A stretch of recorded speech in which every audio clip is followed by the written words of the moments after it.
And away we go. And first I'm going to take a look at, and I'll get out of this really fast. I'm going to go to our course. There we go. And over to announcements. And what we're going to be doing, and there's like some of the reminders about the live meeting, stuff like that there. All right, so here's what's going on for the next couple of weeks. So again, the closed research theme reading check-in is going to be due this evening. That's just, again, of course, just writing just a few sentences on your impressions on readings.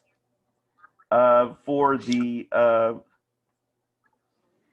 just going to go ahead for just a few minutes with that. Here we go. Also, we're going to have, in terms of our discussion on 3 ways of responding. And that's the yes, no, okay, but chapter is what that's referring to. And you're going to be responding with positions on one of the readings. And then you're going to respond to a couple of people who you can have in terms of a strong connection with and give a detailed response to in terms of their responses, the way that they looked at a reading in terms of the filter of yes, no on some ideas, and okay, but kind of looking at things in terms of starting to practice, in terms of things as you would use things for argument, transitions in argument, and things that you agree and disagree with in terms of source readings as we build up toward the final essay of the semester, which is the big argumentative reading and writing at the end of the semester.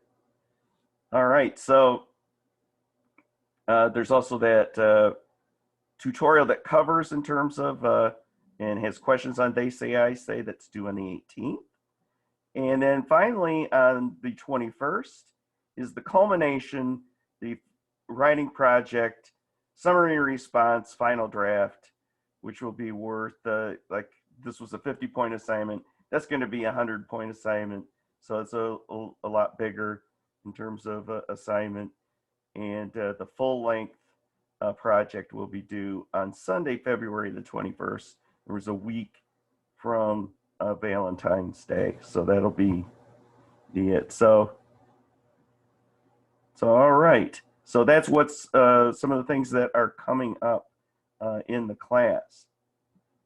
Now, wanted to point out in terms of, and go under module view real quick here. And there was a few class members that I think it's because they weren't going into the module view. I'm going to go into student view for a moment. So it's going to approximate. Here we go. Should have clicked in. There we go. So this will approximate in terms of what, of course, you would have access. Some of the things that you would have access to. So you have, in terms of the readings, the closed research theme readings. And you have, in terms of are different things about, in terms of social media, in terms of Google. The most popular one I know right now is Google making us stupid, and go ahead, waste time on the internet seem to be the most popular choices right now, but I have a few others too, including, I know one person that was using the TED Talk on social media is making us unsocial, which you can also use certainly as a cited source as you're going along. So that is where things are located at. Also, and I know they're shaded out right now, but just an indicator of where I put in terms of some of the actual locations other than in announcements for the instructor module uh, introductions. Like in module 3 right now, I have that introduction. And before, in terms of the end of next week, I'll have the instructor introduction to module 4 posted just under there. And you'll have a link to, in terms of a short YouTube video presentation that was originally filmed on Zoom, then transferred over. Also, we have, in terms of what we're going to see in just a moment, the PDF version of the first PowerPoint presentation the semester, covering in terms of looking over some of the drafting, some of the good points and things to work on for in terms of the assignment. And we'll do that a few different times this semester. So I'm going to go ahead and leave that student view.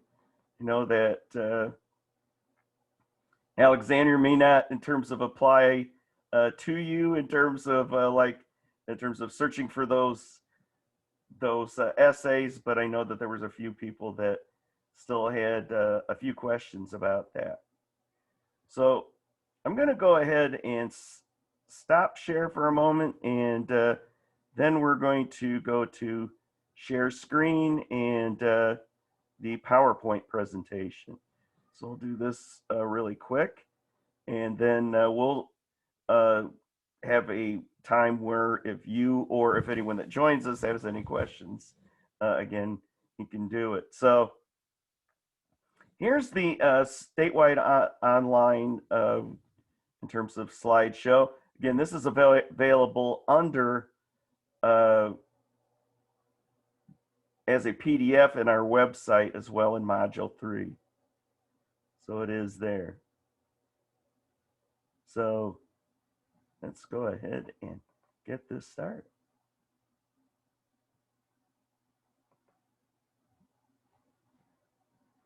So here's some of the summary response, the half draft, the takeaways for it.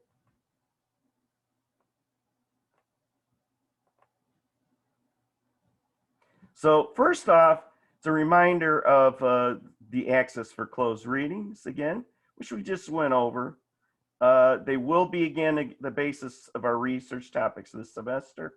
And to be sure to use consistent APA or MLA format. So use consistent APA or MLA format for in terms of your citation. If, like, for instance, that you know that you're going to go into social sciences or nursing, probably want to at least practice the APA format. If you're working more toward a 4-year liberal arts kind of plan, then you would be probably going into and want to learn more about the MLA, the ins and outs of that. So that's something that to keep in mind.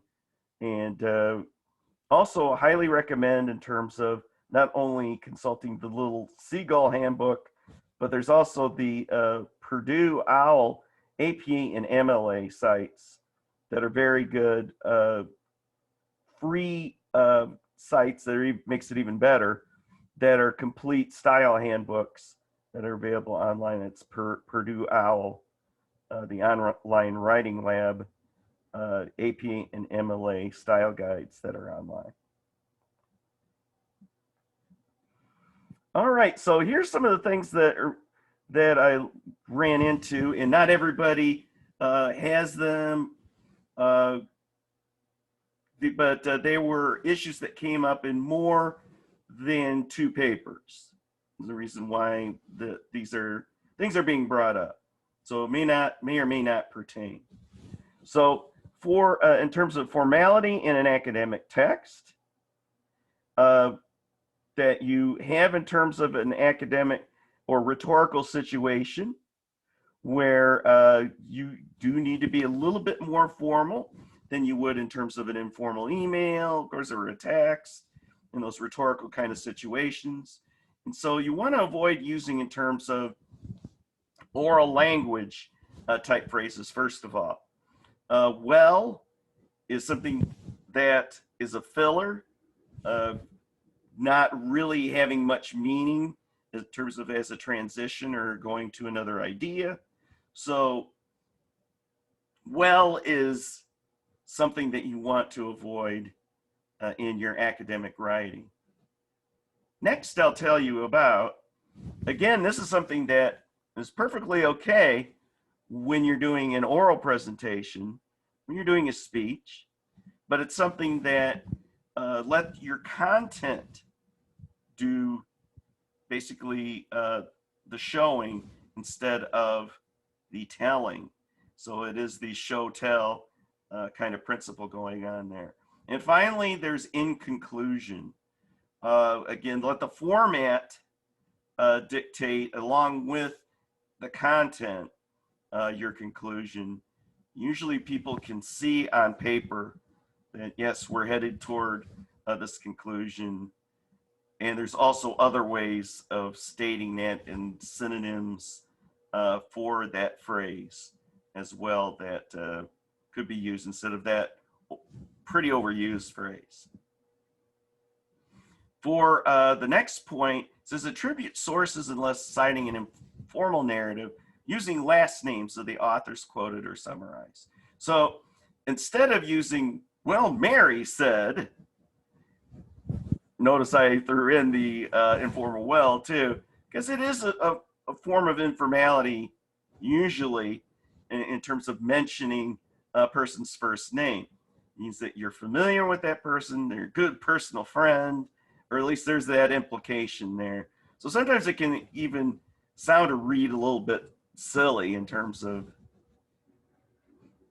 informal paper. Now, if it's something that you're citing something from an informal narrative, or the person's only referred to by a first name in a case study, then yeah, that's completely acceptable. But usually you're going to have last name. Smith stated that. Jenkins asserted in her brief, and so forth.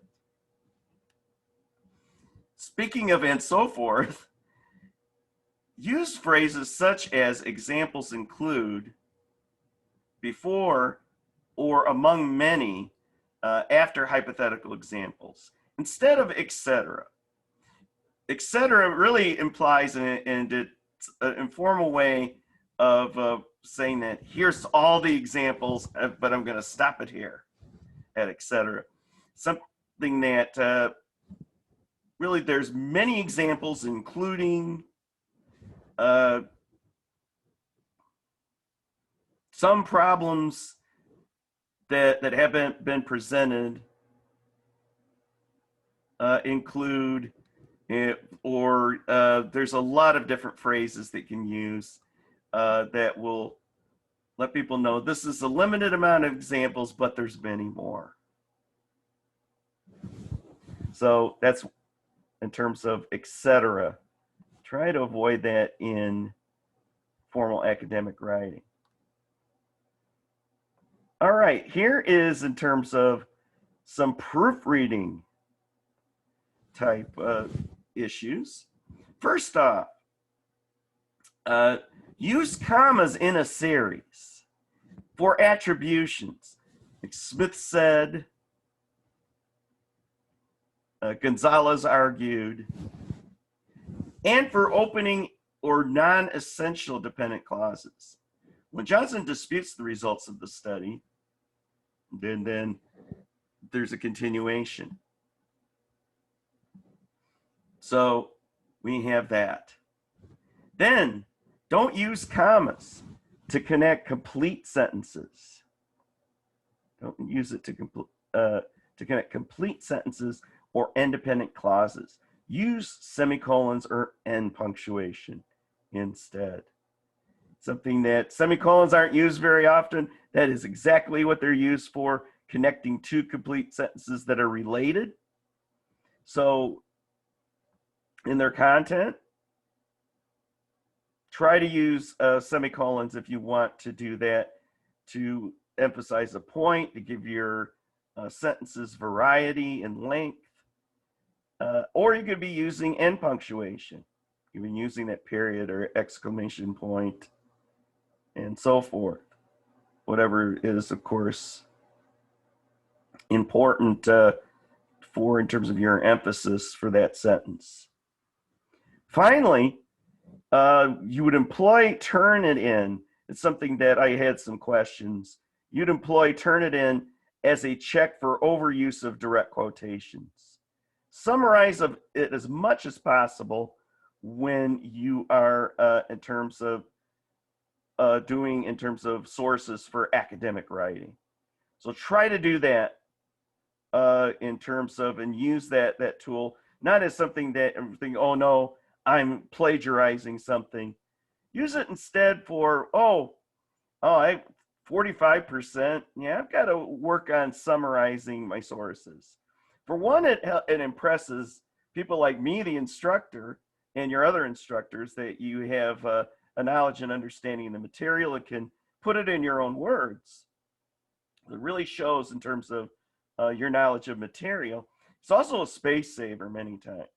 You get to the main points and are able to get to what is the most important part of that material to emphasize for your purposes. You want your response or your contributions to be the center point of an academic paper, your contributions to an ongoing discussion, as they say, I say points out.